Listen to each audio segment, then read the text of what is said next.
श्री खिलवत ग्रंथ प्रारंभ। किताब खिलवत गैब की सूरत अर्ज की जो हकसों करी है। ऐसा खेल दिखाया मांग लिया है हम, अब कैसे अर्ज करूं, कहोगे माग्या तुम, कहोगे माग्या तुम। ऐसा खेल दिखाइया। प्रणाम सुंदर सर।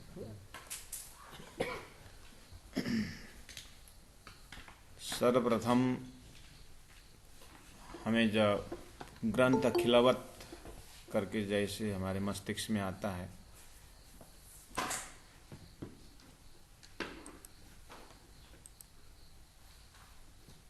ग्रंथ खिलवत बोलते ही पहला तो शब्दार्थ ऐसा बैठता है कि एकांत बैठक। खिलवत का सीधी सीधी अर्थ जो है एकांत बैठक। और दूसरा किताब खिलवत गैब की। गैब छिपी हुई बातें। गैब मतलब सीक्रेट, छिपी हुई। उसके बाद सूरत अर्ज की, ये प्रकरण जो है इसमें छिपी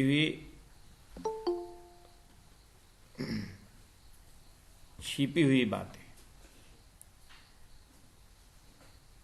और छिपी हुई प्रार्थना।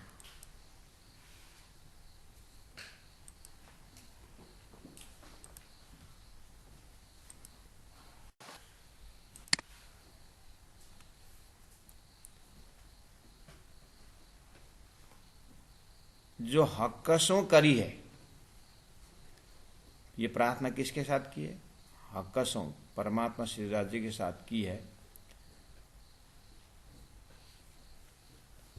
तो शब्द ही इतना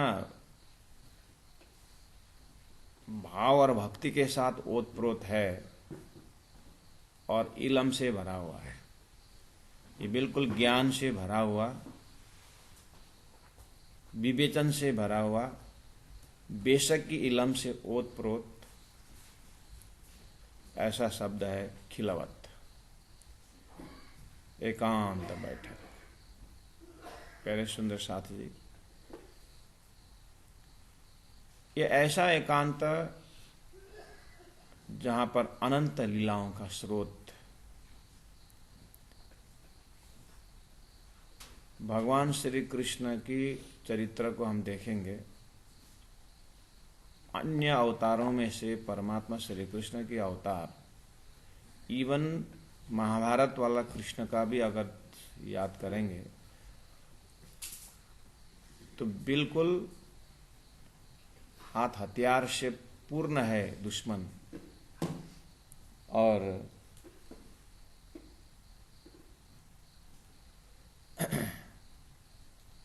श्री कृष्ण के हाथ में कोई हथियार नहीं, बिल्कुल एकांत है।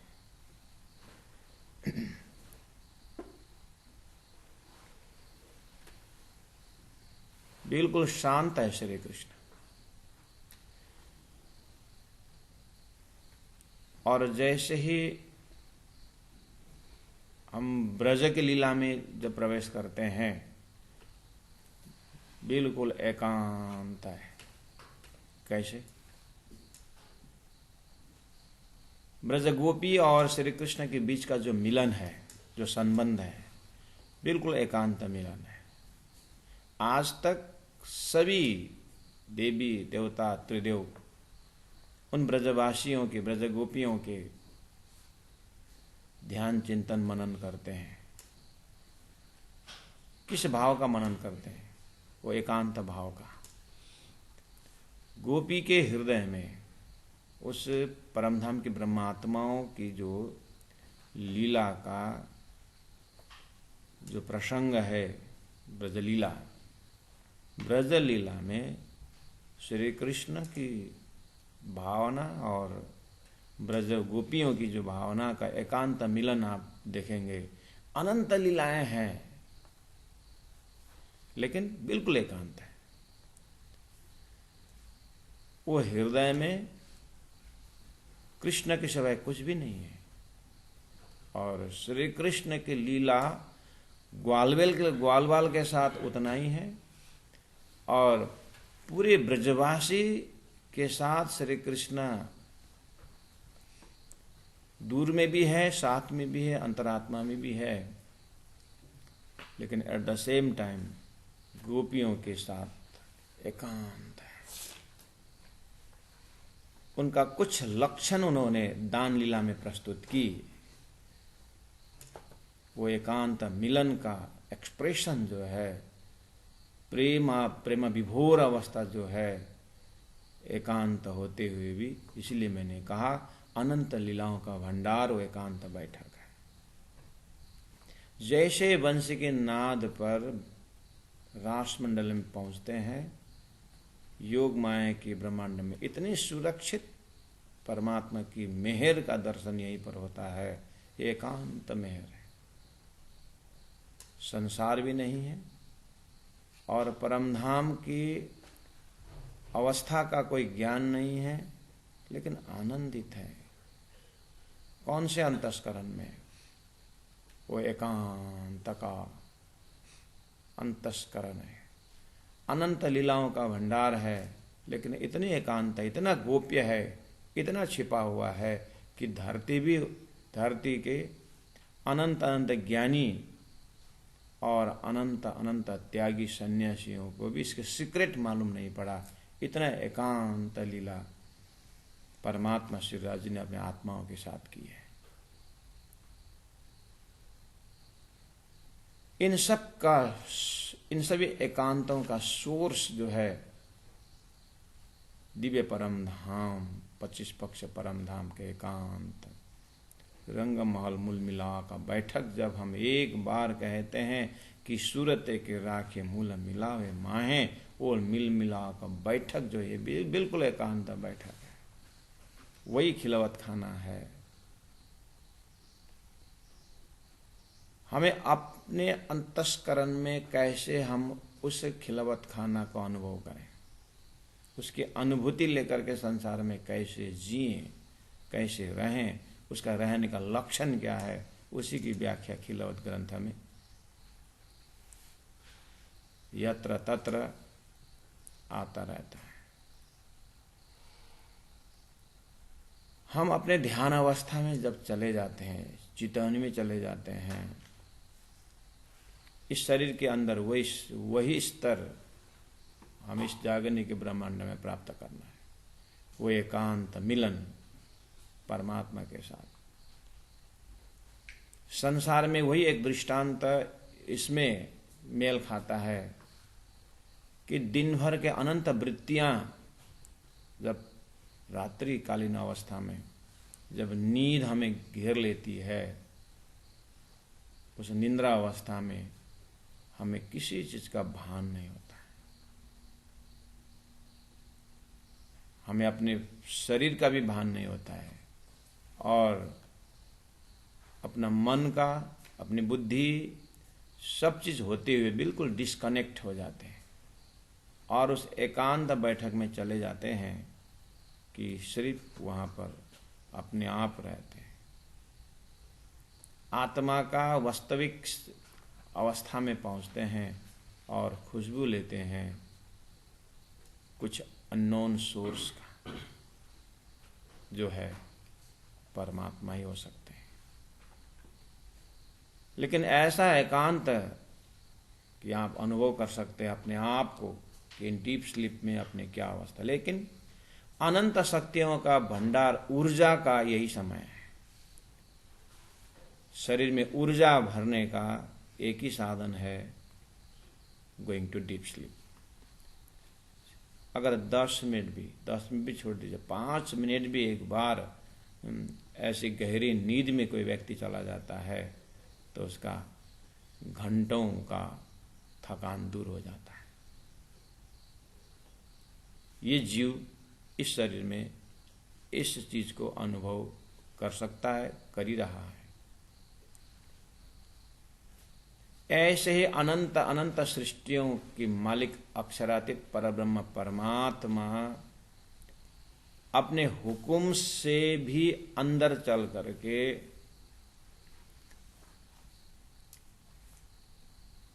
अपने आप में अपने आत्माओं के साथ कितने एकांत आनंद का स्थिति हो सकती है, हम अनुमान लगा सकते हैं कि सागर अपने गहराई में इतना शांत है और बाहर से देखने में इतनी लहरों के साथ तूफान मचाना। परब्रह्म परमात्मा श्री राज जी का आनंद का भंडार एकांत हृदय बैठक, लेकिन 25 पक्ष परम धाम में अष्ट प्रहर लीला में इतने आनंद का लहर बिखरते हैं, इतना आनंद की लीलाओं का हम अनुभव कर सकते हैं। फिर भी वो तो कुछ नहीं है। ऐसे आनंद का भंडार श्री राज जी महाराज के हृदय में कितना प्रेम है, तो वो एक स्थूल एकांत जो है, चैतन्य एकांत बैठक मूल मिलाव के अंदर भी श्री राज जी के हृदय में जो एकांत है, श्री राज जी महाराज के हृदय में अपने आत्माओं के प्रति जो प्रेम का भंडार है, उसको खोलने जा रहे हैं। इन शब्दों से हमें ग्रंथों में तो हम प्रवेश कर रहे हैं और राज जी महाराज हमें प्रवेश करा रहे हैं, वो उनका अपना कर्तव्य कर रहे हैं। उन्होंने वेद शास्त्र उपनिषद वेद कतेब सभी ग्रंथों के द्वारा, सभी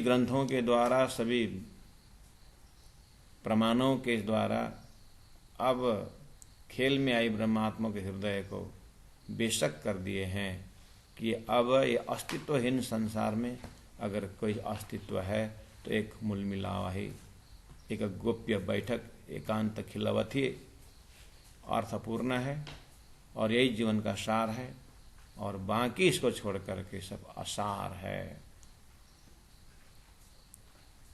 तो हमारी पात्रता, धनी तो दे रहे हैं, अपने प्रेम को पिला रहे हैं, साकी पिलावे शराब, लेकिन हमारी पात्रता के ऊपर क्या ये प्रेम का जो एक प्रवाह है, क्या हमारा हृदय उठा पाएगा?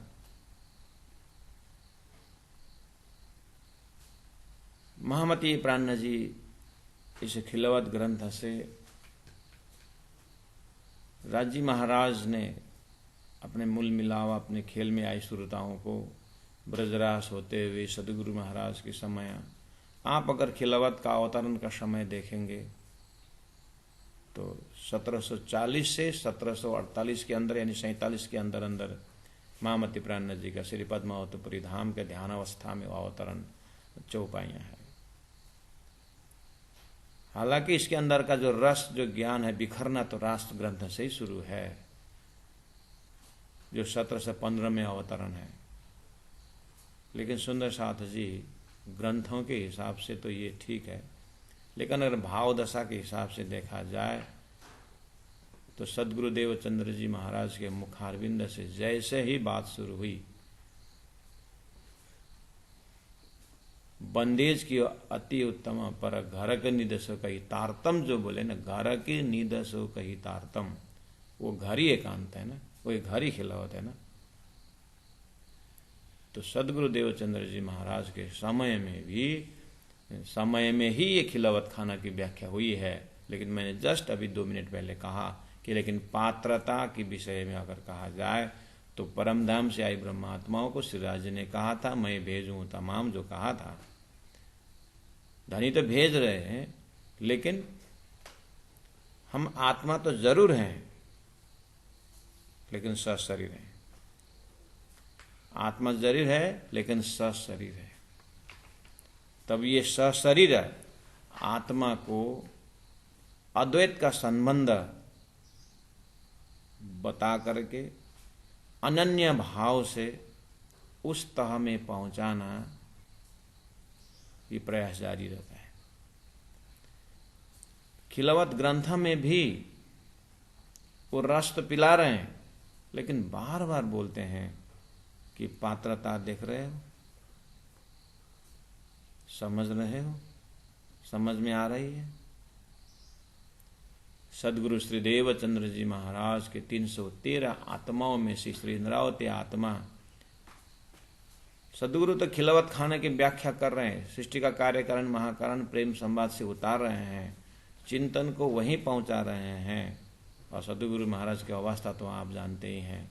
9 साल जब गंगजी भाई के घर में रहते हैं, एक गृहस्थ के घर में रहना, जब उन वितक से हम बहुत अच्छी तरह से अनुभव करते हैं कि उस पारिवारिक संबंध में सभी परमधाम के ब्रह्मात्मा नहीं है, और वहाँ पर जो भी परिवार सदस्य हैं, कोई अनुकूल बुद्धि वाले हैं, कोई प्रतिकूल बुद्धि वाले हैं।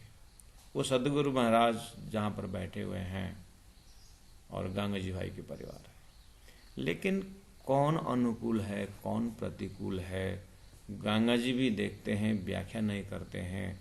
सदगुरु महाराज को तो पता ही नहीं चलता है। क्यों? सदगुरु महाराज वो खिलवत के, उस खिलवत के बैठक में है, उनको संसार का कभी कभार व्यवहार आ जाता है, इसलिए वो व्यवहारिक काम राजी महाराज करवा लेते हैं, लेकिन उनका हरदम रहना श्वास श्वास उस खिलवत के बैठक में। प्यारे सुंदर साथ जी, ये बुद्धि का विषय बहुत कम है, इसमें दिल का विषय ज़्यादा है, दिल का भाव ज़्यादा है। अब दिमाग लगाने का काम खत्म हो गया है। रास, प्रकाश, ऋतु, कलश, किरंतन, हर ग्रंथों में बुद्धि का काम। लेकिन ये खिलवत जो है, आप अगर वितक के प्रसंग से पकड़ रहे हैं तो सदगुरु के ज़माने में, सतगुरु के ज़माने में ये चीज़ आपको दिखाई देती है।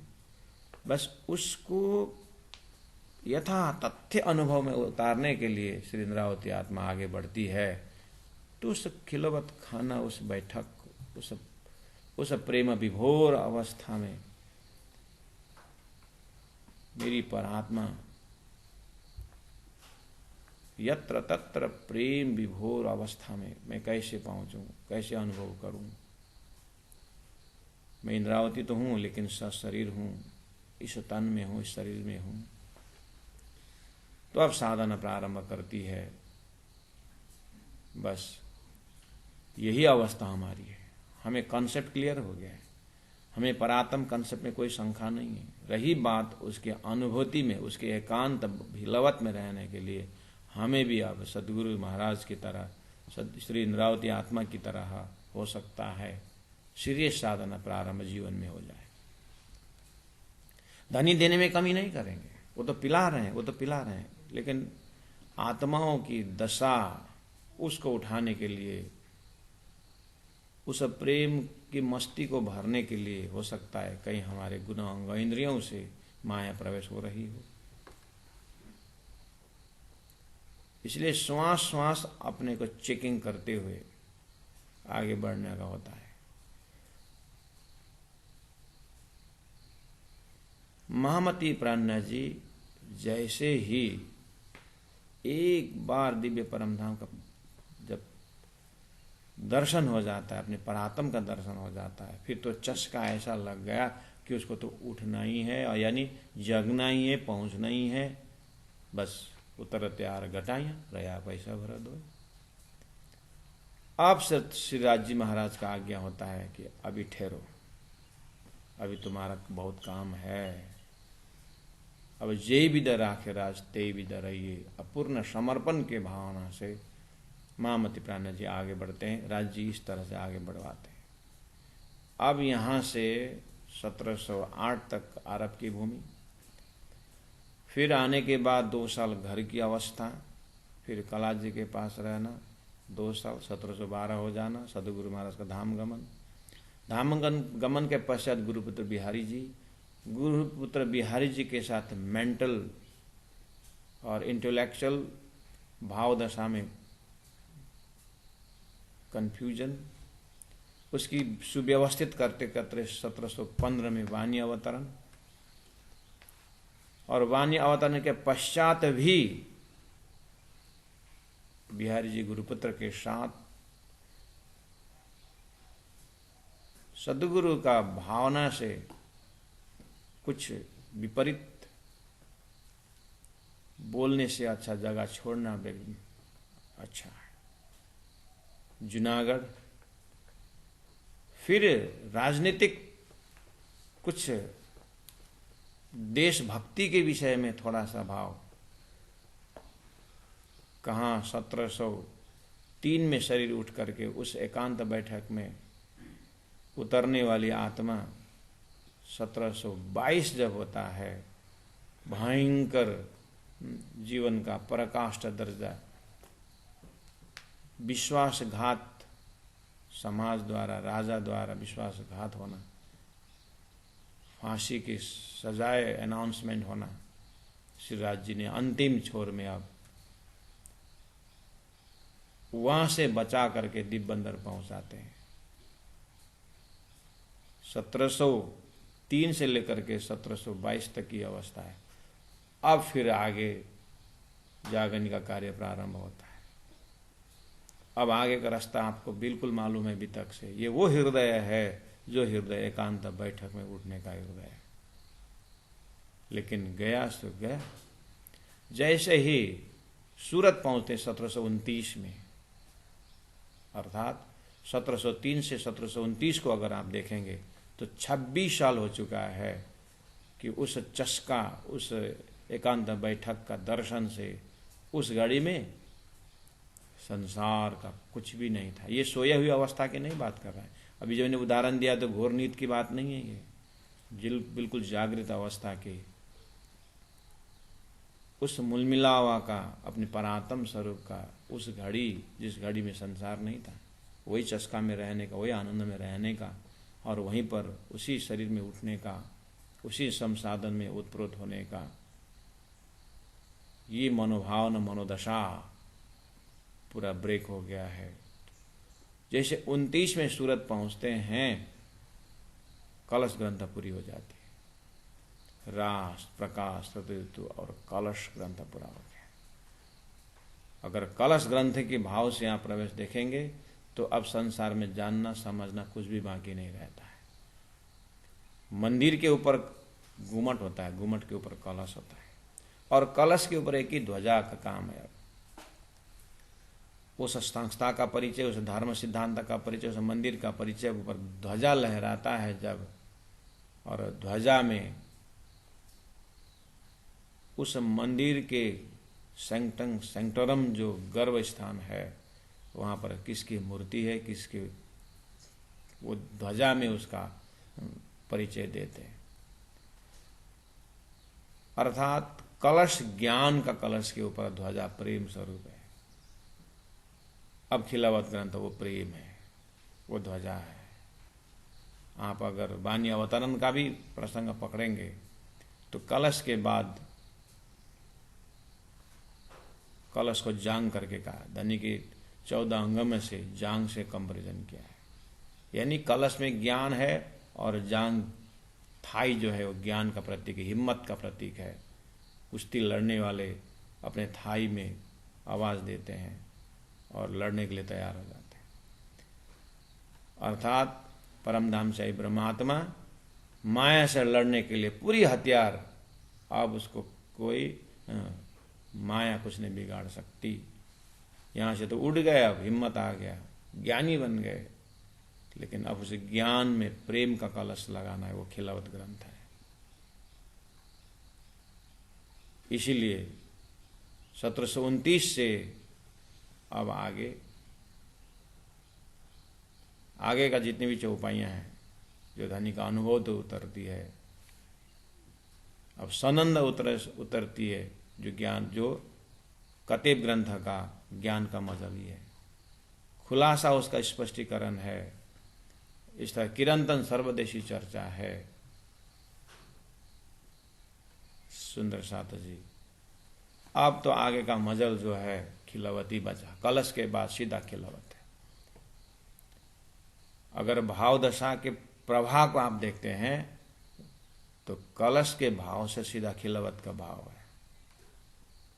जो पद्मावतीपुरी धाम में जब प्राण जी पहुंचते हैं, खिलवत, परिक्रम, सागर, श्रृंगार, सिंधी, ये सब वही खिलवत खाना का, वही एकांत बैठक का, वही श्री राजी महाराज को प्रेम की लहर, आत्माओं की भावना की दशा। अब ये मुख्यतः यही रहेगा, लेकिन फिर भी धनी बड़ू बहुत कृपाल। धनी बार बार देखते हैं कि इस प्रेम को तो आप लोग पी तो रहे थे, इस प्रेम में तो आप डूबते ही थे, फिर उसका कीमत नहीं समझ पा रहे थे ना। तो अब तो देखा, फिर याद दिलाते हैं। इस महाकारण के ग्रंथ में, प्रेम रस भरे ग्रंथ में भी धनी बार बार याद दिलाते हैं, तुम कैसे खेल से आए हो, कैसे खेल में थे, उसको याद करते रहो। इसीलिए हमने पहले कहा, आत्मा है हम, लेकिन सशरीर हैं, शरीर के साथ इसका तनाव रहता ही है। तो जब तक इस खेल के मैदान में है, तारतम के सहारे ही जीना है, इस लक्ष्य के सहारे ही जीना है। लेकिन हम पार में बैठे देखे प्रपंच का जो सूत्र है, उसका पलड़ा ज्यादा भारी होना आवश्यक है। अब जितने भी पहले जो प्रयोग किया हो शब्द, जो ज्ञान के मजल में किया हुआ जो प्रेम का शब्द है, वो प्रेम का शब्द मुख्य होगा और यहाँ पर ज्ञान गौण हो जाता है। अन्य ग्रंथों में जो प्रेम की भाषा है वो गौण रहता है और ज्ञान मुख्य रहता है। अब यहाँ ज्ञान गौण रहता है और प्रेम मुख्य रहता है। प्रसंग उन्हीं वही प्रसंग लेके आते हैं, दृष्टांत वही रहता है, दोहराते हैं, बार बार दोहरा करके याद दिलाते हैं।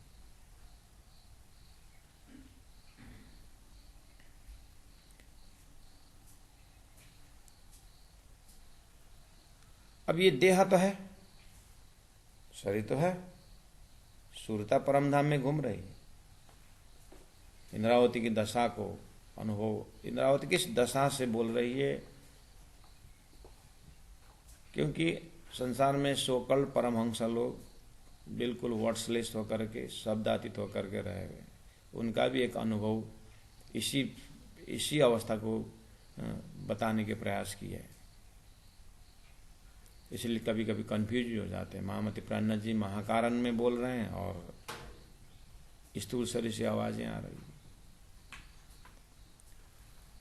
तो इससे देह बनी रहने से क्या है, जगत का आभास और द्वैत का बोध तो होता ही है। अब इससे कैसे छूटे, इसे द्वैत के बोध से, ज्ञान से कैसे छूटे? तो बार बार खिलवत इन चौपाइयों को मनन करने से, निधिध्यासन करने से, सशरीर में होते हुए भी पंचभौतिक देह से उस शाश्वत देह में विचरने का आभास होता है। इस शरीर होने के कारण यहाँ पर मर्यादाओं का सीमाएं हैं,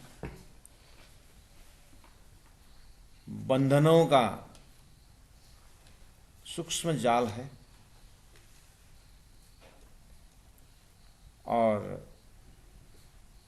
इससे पहले के इलम ने इस रूह को इतना गहराई तक पहुंचाया हुआ है, छोड़ना चाहती है लेकिन विवश, आत्मा विवश है। कछु आशा न राखी आसरो, यह झूठी जीमी देखा है। ये जो सूर्य का प्रकरण में हम प्रवेश करते हैं धीरे धीरे, लेकिन सुंदर साथ जी को थोड़ा सा खिलवत का लोकेशन पहला बताएं, इस भाव दशा को पहले हम अनुभव करें, फिर शब्द, फिर चौपाई से मदद मिलती है। इस तरह से विवश है याद, क्योंकि धनी का ऐसा हुक्म कि बिल्कुल वैराग्य है, और अपने धनी के चरण में पहुंचने के लिए बिल्कुल तत्पर हैं, लेकिन हुक्म इस तरह से आदेश कर रखा है कि शरीर में रहो, ये पंचभौतिक शरीर में ही रहो। और रहे शरीर तो भूख लगती है, रहे शरीर तो इसको देखभाल करना पड़ता है, रहे शरीर तो फिर इसका बहुत मर्यादाएं हैं, सब पालन करना पड़ता है।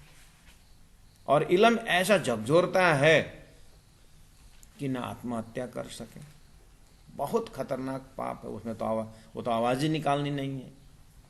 अब इतने विवश है, तड़पती है आत्मा। वास्तव में ये तड़पन के अंदर ही वो प्रेम का लज्जत है जरूर। यही पुकार का एक वैराग्य हमें जन्म मरण में नहीं लाता इस जीव को। ये ऐसा पुकार है, ये ऐसी दशा है कि यहाँ जन्म मरण का कोई गुंजाइश ही नहीं है। यहाँ सिर्फ केवल उस अद्वैत प्रेम का ही भाव दशा है। ऐसा लगता है कि धरती का ये अंतिम छोर है, जीव का या सुरता की जो यात्राओं का ये अंतिम छोर है। बस एक सांस रुके, बस शरीर का अंतिम पड़ाव है। अब यहाँ कोई दोबारा आना जाना नहीं है। ऐसा खिलवत की चौपाइयां हैं। उपनिषदों ने जो कहा था यहाँ फल लग रहा है। प्रणव धनु सरो ही आत्मा ब्रह्म तत् लक्ष्यम उच्यते अप्रमत्तेन वेद्यव्यम। अब हिलना नहीं इधर उधर। अब ये सुरता ये कहीं नहीं हिलेगी। ऐसा इलम कि बस अपने खिलवत, अपने मूल मिला, अपने परम धाम, अपने राज्य के चरण के सिवाय कुछ दिखता नहीं। अप्रमत्तेन वेद्यव्यम सर्वत तन्मयो भवेत्। वास्तव में यही आकर के उपनिषदों का, मंत्रों का साह काष्ठ साह परागति, यही दशा है। ये जो खिलवत जो ग्रंथ है, खिलवत के जो भाव है, ये अपरोक्ष में, अपरोक्ष है लेकिन परोक्ष क्या अनुभूति है। अपरोक्ष इन द सेंस शरीर है, संसार है और बैठे तो यहीं पर है, लेकिन प्रत्यक्ष अनुभूति कराती। ऐसी चौपाइयों की जो भाव है, अनायास आत्मा अपने शरीर संसार को छाया की तरह अनुभव होने लगता है। अपने आप को उस बिंब स्वरूप अपने मूल मिलाकर बैठे साक्षात दर्शन होता है। रही बात, एक एक सेकंड जो है साधना की जरूरत है। एक एक सेकंड होश में रहने का जरूरत है।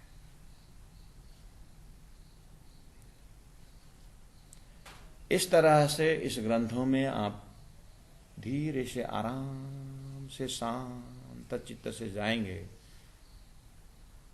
राज्य के हृदय इतना प्रेम से भरा हुआ दर्शन होता है कि हे आत्मा, तुम इस तरह से पुकार करो, इस तरह से प्रार्थना करो। शिक्षा भी दी गई है कि कैसे प्रार्थना किया जाए,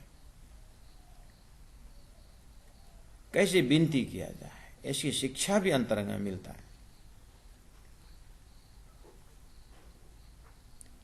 तो संसार में कर्म, उपासना, ज्ञान, विज्ञान करके सीढ़ी चढ़ाया गया है। वेद में भी, वाणी में भी, कतेब में भी सीढ़ी तो चढ़ाया गया। लेकिन अंतिम तो ज्ञान का ही पड़ाव है, यानी प्रेम है। पराधसता प्रेम लक्षण भक्ति। विज्ञान दर्जा जो है वो प्रेम की दशा है। लेकिन विज्ञान के अंदर भी कर्म, उपासना, ज्ञान, विज्ञान, जो हम सदगुरुदेव चंद्र जी महाराज के परवा मर्याद पुष्ट दर्जा की जो श्रोता, पुष्ट दर्जा की जो वक्ता, पुष्ट दर्जा का कर्मयोगी, वो सिर्फ परमात्मा से हैंडल होता है। उनको अपना कुछ भी नहीं रहता है। ऐसे हंस परमहंस दर्जा में वो विज्ञान का जो दशा है, प्रेम का भी मतलब उस सीढ़ी में जाने के बाद भी वो लास्ट छोर का भी उस छोर में खिलवत ग्रंथ सुरता को, आत्मा को खड़ा कर देता है। ये विज्ञान दर्जा से मैंने कहा उस पार की दशा है। इसलिए धनी कहते हैं, तुम देख तो मोए इंड में, मैं 14 तबक से दूर। कितना दूर, अर्जुन को श्री कृष्ण ने कहा था, ये तेरे को मैं जो ज्ञान दे रहा हूं ना, ये ज्ञान मैंने सूर्य को सुनाया था। तो ये अर्जुन नहीं समझ पाते हैं, क्योंकि ईश्वरीय भाषा से श्री कृष्ण बोल रहे हैं और जीव दशा से ये अर्जुन सामने में है। बस यही खिलवत ग्रंथ उस अद्वैत परब्रह्म परमात्मा के हृदय की भाषा है, और हो सकता है हमारी पात्रता अर्जुन की तरह जीव भाव से हो सकता है। इसीलिए चौपाई का आनंद ये श्री रावती आत्म श्री राजी महाराज के हृदय की भावना समझने के लिए, वो दशा समझने के लिए हो सकता है हमारी यात्रा और जल्दी और साधना संपन्न होना जरूरी हो सकता है।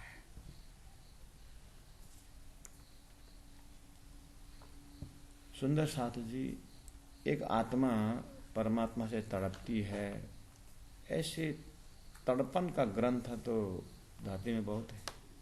बाइबल भी इस दशा को व्यक्त करने की कोशिश करता है, बाइबल में भी है, और भक्तों के ग्रंथों में भी बहुत है। भक्ति रस से ओतप्रोत ग्रंथों में भी पुकार तो है। अनन्य प्रार्थना तो मीराबाई की है, मीराबाई की भी है, मेरा तो गिरधर गोपाल दूसरा ना कोई। चैतन्य महाप्रभु के जीवनी में भी प्रेम का ही ओतप्रोत पुकार है। लेकिन अद्वैत ब्रह्म निरूपण के ज्ञान नहीं है। बस खिलवत ग्रंथ प्योर एंड प्योर, शुद्ध अति शुद्ध अक्षरातीत परब्रह्म परमात्मा शास्त्र उक्त लक्ष्य के ऊपर ओत प्रोत कराने वाला ये भाव दशा है। इसीलिए सुंदर साल जी, हम अध्ययन तो सभी महात्माओं को करते हैं, सभी संतों की जीवन चरित्र को अनुभव करके ही जाना है, लेकिन कंफ्यूज नहीं होना है कि ये महामती प्राणनाथ जी का शब्द जो खिलवत से जो प्रेम पुकार है, जो विनती है, जो भाव दशा है, बिल्कुल समझ में बहुत फर्क है और अनुभव का दशा भी फर्क है।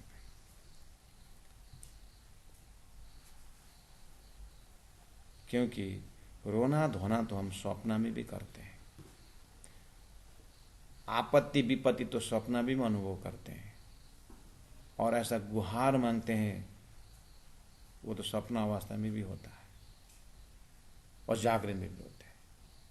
और जागृत का रोना तड़पना और सपना, बस इन महात्माओं के, इन शास्त्रों के भक्तों के पुकार और खिलवत ग्रंथ के पुकार में यत्र तत्र यहीं कहीं आप इस सपना और जागृत के उदाहरण जो मैंने कहा, इलम से ये चीज पकड़ा चुके हैं धनी, तो कहीं ये भी मिश्रित न हो जाए, खिलवत की प्रार्थना के साथ 14 लोग के भक्तों की जो भाव दशा वो मिश्रित न हो जाए, इसलिए बार बार इसको भी याद दिलाया जाता है। खिलवत ग्रंथ के अंदर बहुत मार्मिक चीज एक ये भी है कि यहाँ पर खुदी का परिचय कराया गया है, जो खतरनाक है, भक्त के लिए भी खतरनाक है। खुद यानी खुद ही, अहम, इगोइस्टिक नेचर जो कहते हैं, शब्द वही है। प्राणनाथ जी देखते हैं ये तो बहुत ही संसार में इसी के लिए तो भक्त झगड़ रहा है। तो इसलिए इसमें खुदी को जानने का आग्रह भी किया गया है इनडायरेक्टली, और प्राणनाथ जी ऐसा कंक्लूजन देते हैं कि ये अहम कोई खतरा नहीं है, ये तो होना जरूरी है। आश्चर्य, अहम होना आश्चर्य है? हाँ, अहम होना जरूरी है।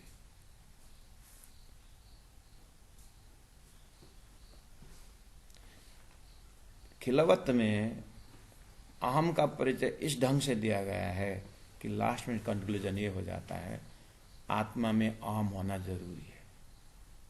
क्या अद्भुत विवेचन है। आत्मा में यह अहम का होना, अहम का भाव होना जरूरी है।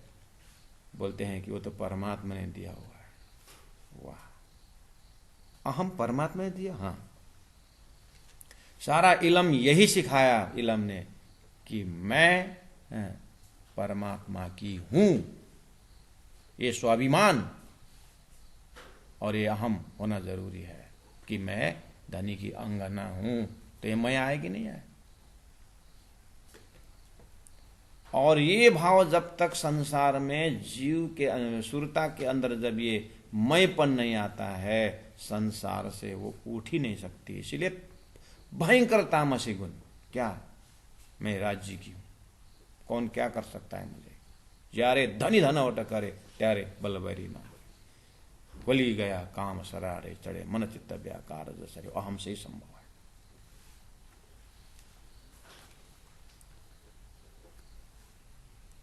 ये अहम आना ही, कौन सा अहम? ये स्वाभिमान वाला कि मैं राज्य की हूं, मैं मिलाओ मेरी परात्मा है, हम पार में बैठे देख, हम आया है, हम पार में बैठे देखे प्रपंच है।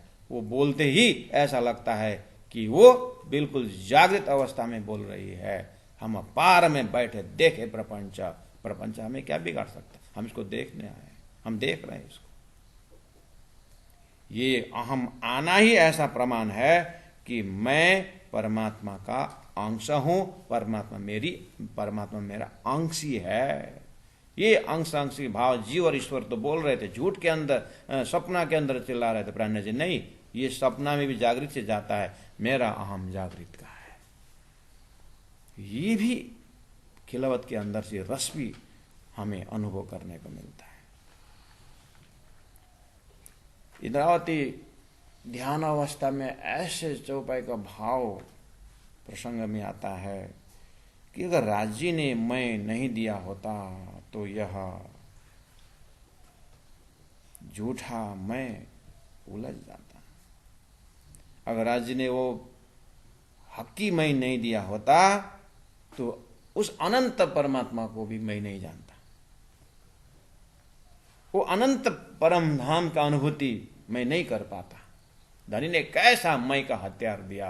ओह धन्य है धनी, मैं तो मैं में ही मैं जग गया, मैं बिना मैं मरे नहीं, मैं को मरो मैं से। ये भी प्रसंग आगे आनंद लेने को मिलता है।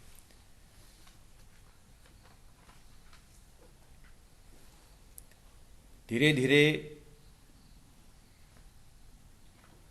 हुकुम का प्रसंग और जटिल है। बंधन दिया हुकुम ने, बंधन दिया हुकुम ने, और हुकुम और इलम। बंधन दिया हुकुम ने, इलम बता रहा है, और हुकुम ने इलम को ये संदेश दिया कि आत्मा निरपराध होने का भी बोध दिया गया है। क्योंकि सारी गलतियां आत्मा अपने ऊपर लेती है ना, लेकिन ऐसा प्रसंग भी है, हम कौन है अपराध बिगड़ने वाला, हमने कहां अपराध किया, ये उपज है हमारे धनी, सो तो बातें हाथी घनी। प्रकटवाणी में ही ये, अर्थात 1715 में अवतरित प्रकाश ग्रंथ में ये भाव है। कहने का मतलब हमारा इलम का जो एक रफ्तार है उससे भी हम धनी के ही पास थे। ये आगे का जो मजल है उसी चीज को प्रेम से देखने का है। हम ज्ञान से इलम का आनंद ले रहे थे यत्र तत्र। अब प्रसंग आ रहा है हमारा हृदय कि अब प्रेम से इलम का स्वाद लेने का। ये मस्ती कुछ जिन पाए तिन माए समाए राख दो जोर छिपाई की तरह अनुभव होता है।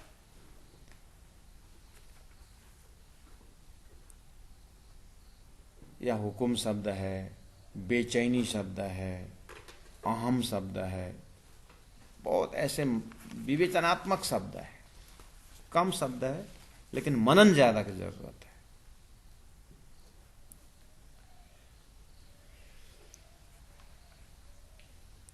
अंतिम में सुंदर साथ जी, हमने इलम भी लिया, ईशक भी लिया। मैंने पहले कहा सब तो है लेकिन सशरीर है। अब कंक्लूजन में क्या किया जाए, क्या सीखा आपने? सारा अपने हृदय को पूछना है। अंतिम में खिलावत कहता है समर्पण से और कोई बड़ा चीज है नहीं। अंतिम में है समर्पण। लेकिन यहां पर हार का समर्पण नहीं है कि मैं हार गया, ऐसा समर्पण। हालांकि हमें हार्य कहूं बाढ़ के टली, लेकिन एट द सेम टाइम यह वो राजा हथियार को सब समर्पण करता है और मैं तुम्हारा बन गया, ऐसा वाला हार राजी महाराज सखियों से नहीं चाहते। ये वो वाला समर्पण नहीं। ऐसा हार तो राजी महाराज बहुत दुखी होते हैं। ब्रह्मात्मा इस तरह से हार स्वीकार करे, वो नहीं। क्या बोलते हैं? विरह के प्रकार आधार पूर्ण चरण में पूरे सम्मान के साथ अपने चरण में रखिए इन ब्रह्मात्माओं को, ऐसा पुकार इंद्रावती आत्मा करती है। तो वही भाव, यह समर्पण तो समर्पण, लेकिन यहां हार होकर के, लाचार होकर के ऐसा समर्पण नहीं है। पूरा हंसी और आनंद के साथ समर्पण है। राजी ऐसा खेल दिखाया मांग लिया है हमने जैसा मांगा वैसा खेल आपने अनुभव कर, बहुत खुशी के साथ समर्पण है। हारने में इतना आनंद है, ये हारने से आनंद प्रदान करने वाला कि धनी दिल से कबूल करते हैं आपका प्रेम ही ज्यादा है, आप ही मासूक हो। आपने जो कहा था कि तुम मेरे माशूक हो, मैं तुम्हारा आशिक हूं, आप जो बोलते थे ना, अनुभव हो गया। क्या हो गया? आप माशूक ही हो और आपने अपने आशिकी पना जो दिखा रहे हो, ये भी एक माशूक का गुण ही प्रमाण है। यही प्रमाण है कि आप माशूक हैं, कि आप आशिकी गुण को आप महसूस करते हो। यही प्रमाण है कि आप माशूक हैं। हर तरह से राज्य के हृदय में डूब करके बात करने वाले समर्पण है।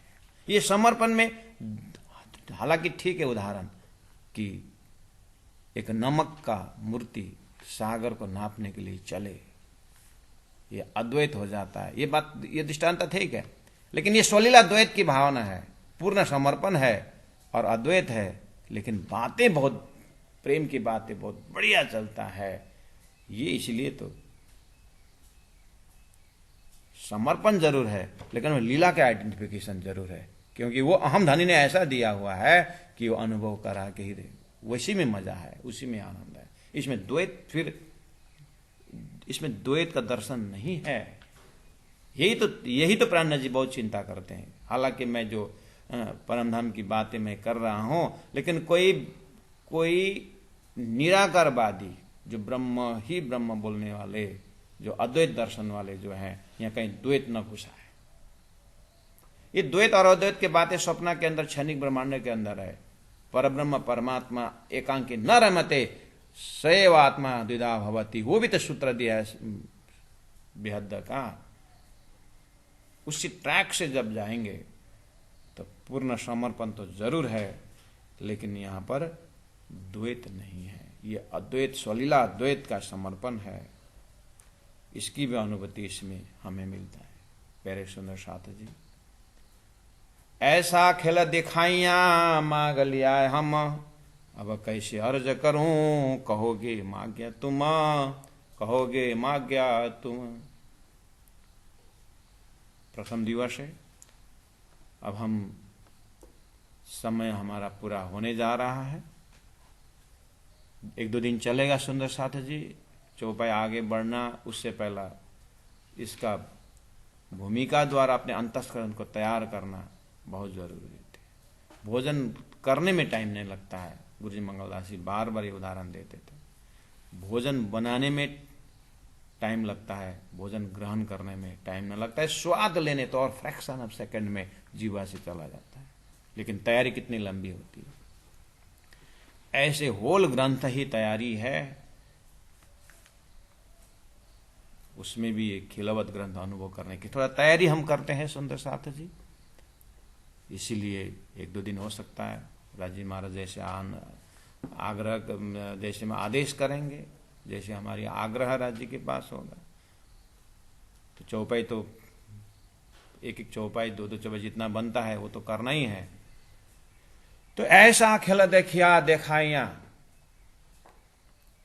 महामती प्राण जी के हृदय में आप खड़े होकर के देखिए। धनी ने जब ऐसा खेल बोला तो कैसा खेल, कितना ज्ञान का भंडार है ऐसा खेल के पीछे।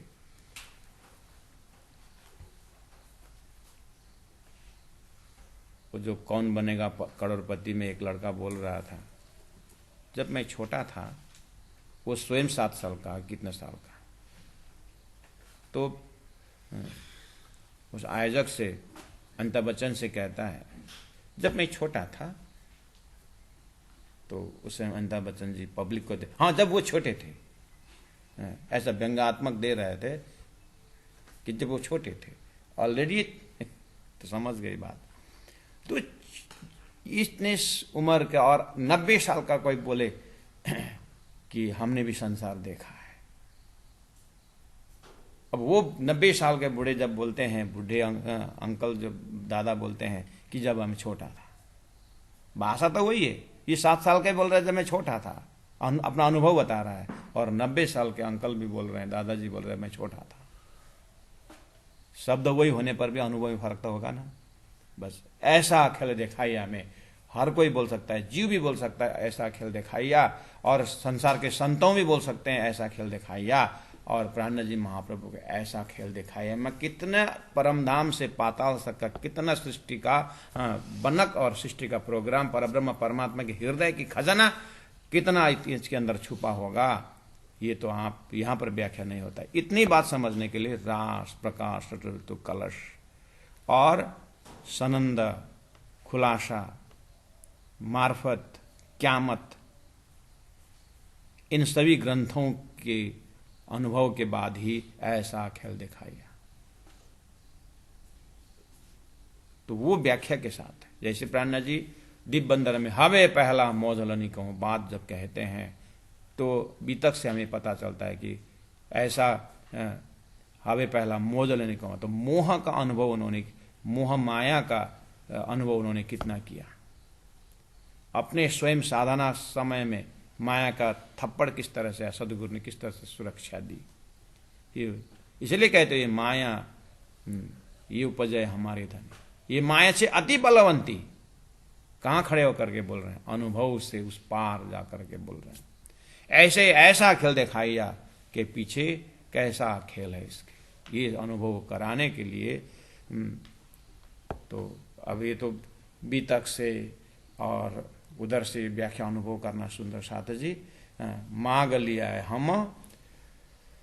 अब रही बात कैसे अर्ज करूं, ऊपर कहा है कि सूरत अर्ज की हकसों करी है, तब ये अर्जी उस बेस में है कि खेल का अनुभव से आगे उबरने के लिए ये अर्जी है। अब ऐसे अर्ज, अब कैसे अर्ज करूं, कहोगे मां गया तुम पूरा होश में। ये जो पार्थी, जो प्रार्थना करने वाला जो पार्थी है, बिल्कुल होश में। साक्षात श्री राजी महाराज का पूरा पर्सनालिटी में भी जीवा जो शब्द उच्चारण करने के तैयार है, वो अनुभव करती है कि आप बिल्कुल on the tip of tongue, you are ready to tell. कहोगे मांगा तुम, आप बोलने को तैयार हो कि तुमने ही तो मांगा है, बोलोगे आप। राजी इसके पीछे तुमने मांगा बोलना आपको कितना आसान है, लेकिन ये मंगवाया किसने, ये रहस्यमय पतिव्रता साधन होने के कारण मैं बोल तो नहीं सकता, लेकिन इसमें जो मिठास है ना धनी, मैं दुखी हूं नहीं, मैं खुश हूं। मुझे इतने आनंद आता है कि आपका इस भाव को देखते हुए, इस भाव के पीछे आपके गंजा प्रेम का भंडार है। मैं कहां तक अनुभव करूं, हे राजी महाराज, फिर भी आपसे अर्जी तो मुझे करनी है। मैं ऐसा शरीर हूं, मैं यहाँ पंचभौतिक शरीर में आप दोनों तरफ से मुझे अनुभव करा रहे हो, या तो उठा दो या तो कुछ बोलने दो, या तो उठा दो, फिर मैं वहीं परात्म शरीर में होके बात करूं। मुझे परात्म शरीर में भी बुलवाते हो और ये शरीर का अनुभव भी देते हो, इसलिए कुछ तो मुझे बोलना ही पड़ेगा। पर होश के साथ प्रार्थना करती है इंद्रावती आत्मा, ऐसा खेल दिखाइया, मांग लिया है हम, अब कैसे अर्ज करूं, कहोगे माग्या तुम, कहोगे माग्या तुम। बोलो श्री प्राणनाथ प्यारे की जय, सतगुरु महाराज की जय, तीनों पुरी धाम की जय, गुरु जी 108 मंगलदास जी महाराज की जय। प्रणाम।